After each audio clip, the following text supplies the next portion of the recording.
She's in the lieutenant governor's race. She almost won the last one.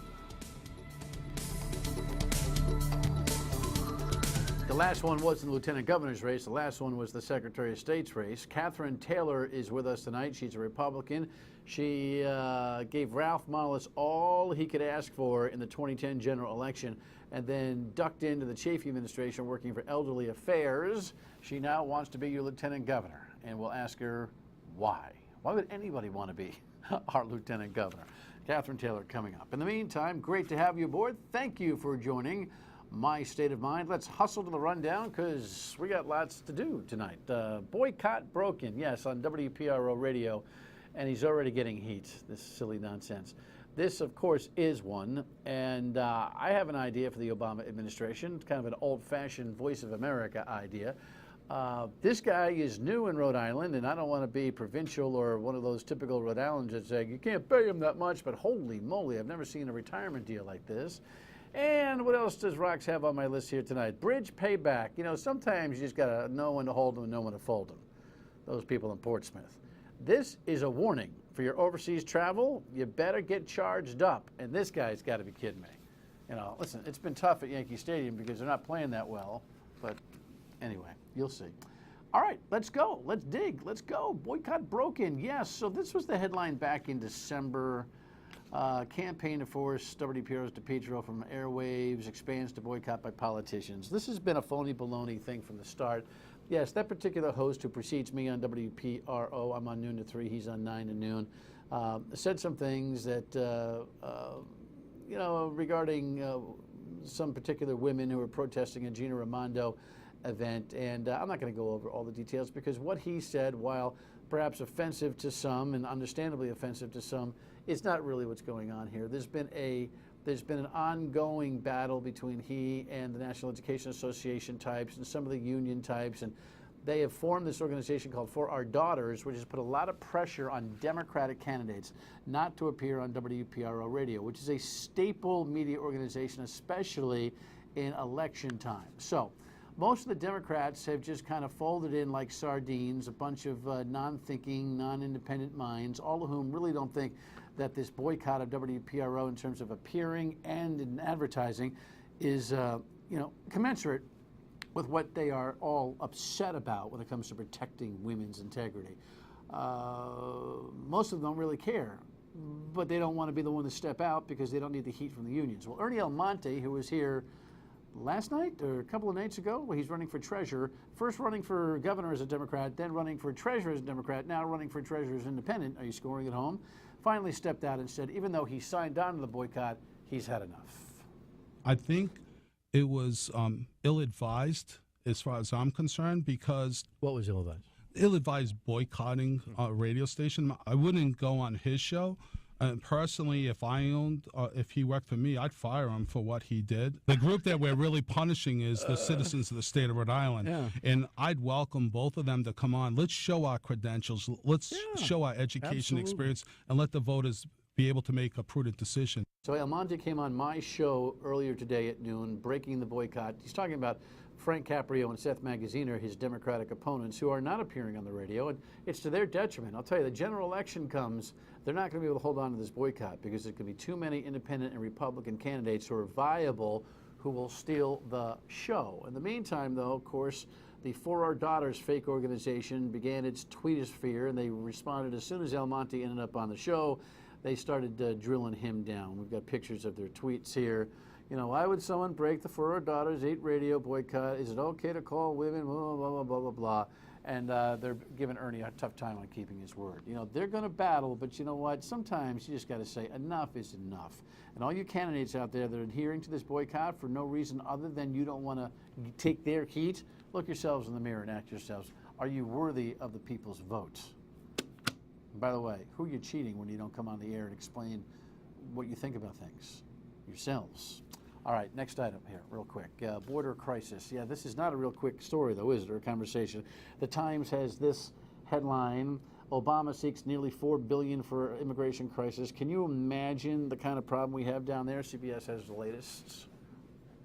Emotions ran high outside an immigration facility in Marietta, California Monday. The issue? A surge in illegal immigrants being sent here and to other processing facilities after their capture along the U.S.-Mexico border. Among those detained, more than 52,000 unaccompanied children from Central America. President Obama will ask Congress for $2 billion to combat the problem. It's unlikely that most of the kids who go through this process will qualify for humanitarian relief. Most of them will not have a legal basis, will not be found through that court process to have a legal basis to remain in this country. The White House says it will eventually seek new legal authority to deport unaccompanied children faster, but it needs the money now for detention facilities and immigration judges. You know what? What a mess, right? You remember the old Voice of America? You know, when we used to propagandize into places like Vietnam and the like, we still do that.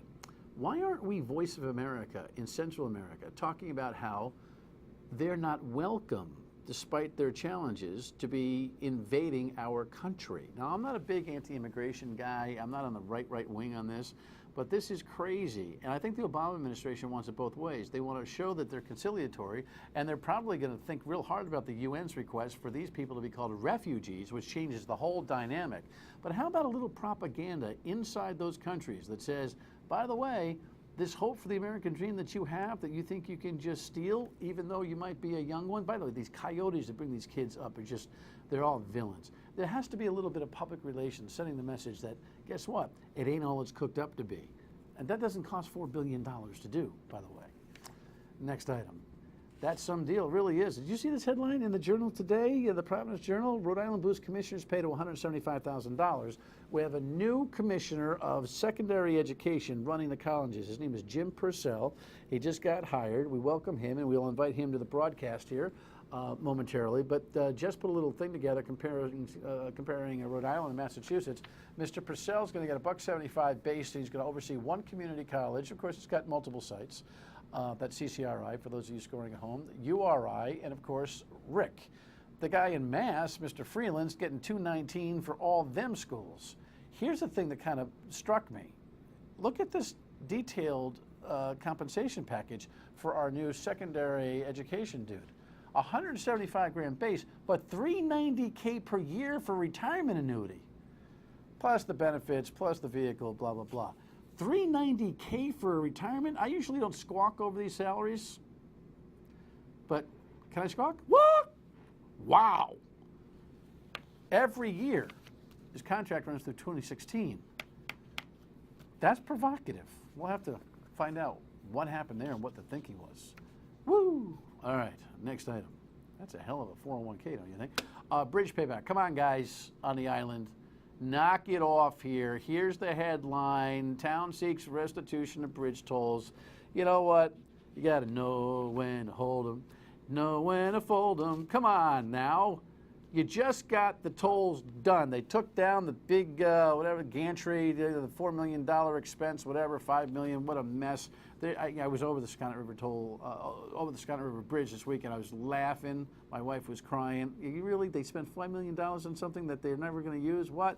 They want their money back. It's like $60,000 of tolls for people who live in Portsmouth, something like that, and they want the citizens to be reimbursed. Oh, come on, will you?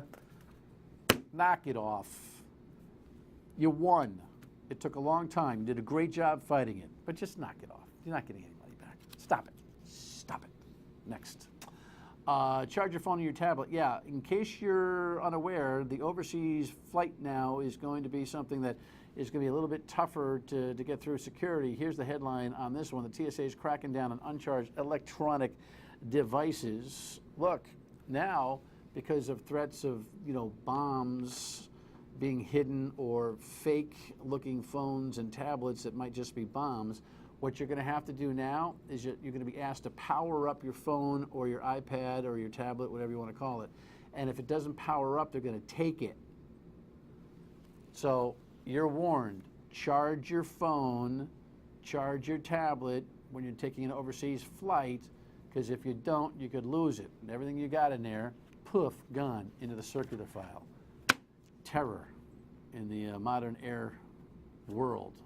It's always something. That's the new one. Not domestic flights yet, but stay tuned. And finally, this is so funny. This guy's cracking me up. Did you see this? This guy fell asleep at the Yankee Red Sox game a couple of games ago, and the guys on ESPN stayed on his shot for about, I don't know, a minute or two, and they were yucking it up and having some fun at his expense. He's now, can you believe he's a used car salesman? I can't believe that. He's a used car sales dealer. He thinks his reputation has been harmed so much so he's suing for $10 million. And they say that America is litigious. I have no idea what they're talking about. You know what? I bet you he gets a settlement out of court. I bet you. I bet you. That nap might be the most lucrative thing he's done in a long time. When we come back, Catherine Taylor, she almost got in last time. We'll see.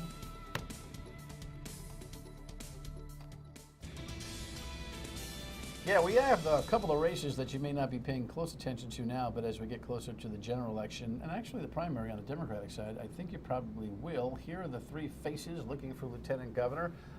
Actually, you know what? We missed one. Frank Ferry is in there too. How did we do that? That's my bad. I actually previewed that and said, that's fine. You know what? Frank Ferry is persona non grata on the show because he doesn't respond to our request to come on. So Frank, you want to come on? You want your picture on the Dan York Show? Come on the damn show. All right, there's Ralph Mollins, the Secretary of State, Dan McKee, the Mayor of Cumberland, and Catherine Taylor, who is the Director of Elderly Affairs here for the Chafee administration and former candidate for Secretary of State. Welcome to the broadcast. Thank you, Dan. Good to be here. You ever seen Frank Ferry? I can't find him anywhere. Yes, actually. I've seen him a lot at the State House when I was Director of Elderly Affairs. Yeah, he's a state rep. All right, so I don't know. Frank, you know, sorry. What camera am I on? You were this close in 2010. 1.2%. Yeah, we have a graphic there, just in case we rounded the numbers. A. Ralph Mollins, the Democrat, Secretary of State, Catherine Taylor, Republican, just missed. You really put a scare into Ralph Mollins, who was the incumbent back then. You forced a couple of issues. I got to remember what they were. Legislative votes online and the master lever. Yeah. And what the Secretary of State can do to mitigate the unfair effects of the master lever, which is the Secretary of State's in charge of the design of the ballot, and if he's really for eliminating it, he can move that option to the end of the ballot so that voters take a chance to look at all the names that are on the ballot before they avail themselves of that option, which he didn't do. Huh. That's, you know, what my candidacy then and now are both about, is how do you take the authority of that office and just stretch it to its boundaries for the good of Rhode Islanders? You know, you've never mentioned that, or at least to me, and so okay, so you could take the master lever option and bring it to the bottom. Right. Would you try to make that an issue for him as he's now running for lieutenant governor, because he's term limited for Secretary of State? We should try to make that an issue for everybody, because the master lever thing, congratulations on the work, and a lot of people really worked hard on this, but you know, it's still the legislature pushed it back to 2016, right. which That's it was kind of a weak need type of thing to do. But if you put it under the player card there, Right. That's So a good one. People want to avail themselves of that convenience, fine, it's there.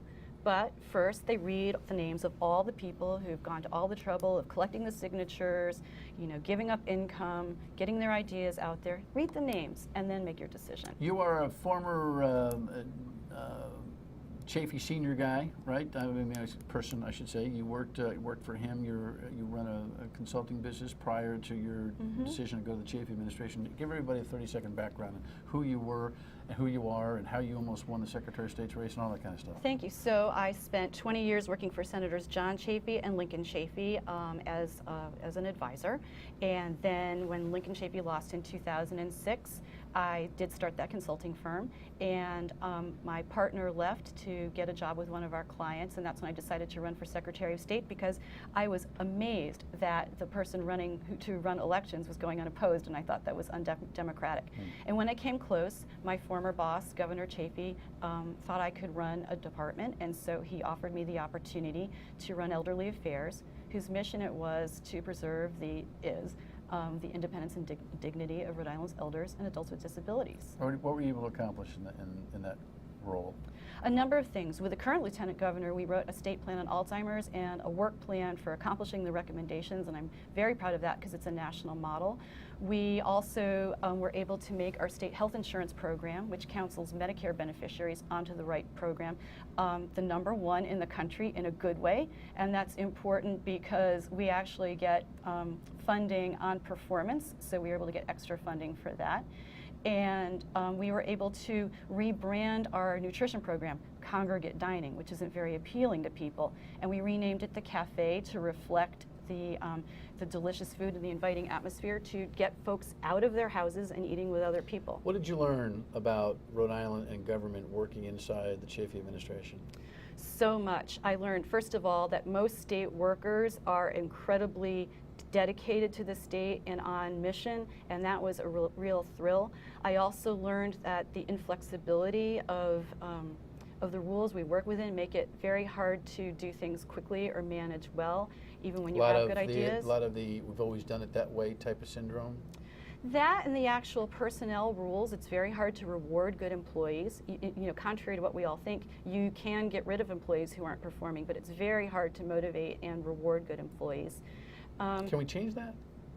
We can. I think that would be work with the union to in the next contract. We just did a contract, so it's there. But really to give you know, the administration, who really values its employees, its human resources, more ability to take advantage of them. All right. So that's really important. So when we come back, we'll find out why Lieutenant Governor, because a lot of people wonder why we even have one.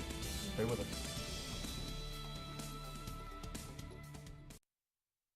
The office costs the taxpayer $1 million a year. I'm not sure what function that office really has. It certainly has only one constitutional duty, and that is to wait the death or incapacity of the governor. And it's just an office that you can make whatever you want to make as your work. And for $1 million a year, I think it's just an outrageous, maybe a drop in the bucket in terms of the huge budget. But I guess it's always a step. That's Bob Healy, the Cool Moose, who for years has run for Lieutenant Governor to eliminate the job, and he's not going to be in the mix, Catherine, so you're not going to have to deal with Bob. He had a long swung email to everybody that says, you know what, the fight is over, at least for now.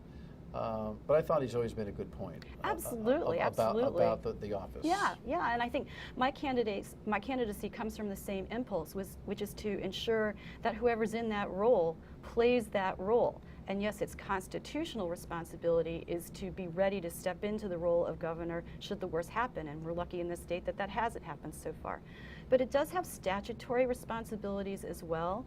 The Long-Term Care Coordinating Council, the Small Business Advocacy Council, and the Emergency Management Advisory Council, where there's enormous amounts of opportunity to, I think, get us to look at the whole picture of the economy.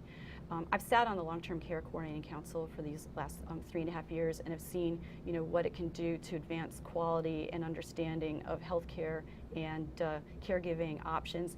But I'd like us to take a step back, and as Lieutenant Governor, as a citizen and as a taxpayer, I'd like the Lieutenant Governor to kind of merge up the roles or the findings of those two commissions, to stop thinking of healthcare and social services over here and commerce and jobs and the economy over here, but to really look at our healthcare industry and the way we provide social services through nonprofits and understand those are businesses, they're employers, they face red tape, they face reporting requirements that impede their ability to function. And at the same time, when we think about the economy, we want healthy workers who are really productive, and we want workers who, if they're caregivers of frail or sick relatives, aren't distracted by the lack of care. All right, but simplify this for me. Sure. Because there was a lot of really smart stuff that most people went, what the hell is she talking about? You want to be Lieutenant Governor to do what? Simple answer. To let us understand what all the pieces of our economy are, because I maintain that we're not seeing the whole picture. So you're economically based. Yes. Ralph Mollis, I don't know what he wants to do. I think he just wants another job. Dan McKee wants to be the education and small and mayor, liaison type. Mm-hmm. Ferry, show up. Maybe I'll figure out what you want to do. Is a puzzle for the constituents because, as Bob Healy's saying, it's a freelance gig for the most part. Well, what I'm saying is it shouldn't be, because there are these roles that the General Assembly has put into law that person is supposed to do, that if done the right way, without a personal agenda or personal interests really taking over, can be done in a way that really helps the Assembly, helps the governor, helps the people of Rhode Island understand the pieces of the puzzle we're not seeing. I'll give an example, because we talk a lot about people who are missing, the 20-year-olds who can't find jobs here, so we work on job creation for them, and that's important. But in my work at Elderly Affairs, and as I've been getting ready to for this campaign and talking about what we need to talk about, I've seen that there's another group of people that's missing, and that's the people that we're about to be, the healthy new retirees. And we don't talk about that as a need here because, well, they're not workers. How are they, contributing to the economy? But our economy is largely based on tourism, golfing, farm to table, restaurants, all these wonderful things that we're trying to attract customers to that rely on people with disposable income and free time, who are the healthy new retirees, who contribute in so many other ways to our economy. But we're losing them. And so I think there's an opportunity to use the work of these councils in a way to show that, why it's important, and help change policy. You are such a wonk. I am. I will not know that. You're Guilty as charged. such a wonk. Guilty as charged. But an impressive one. You almost pulled that Secretary of State's thing off, came in, no one knew who you were.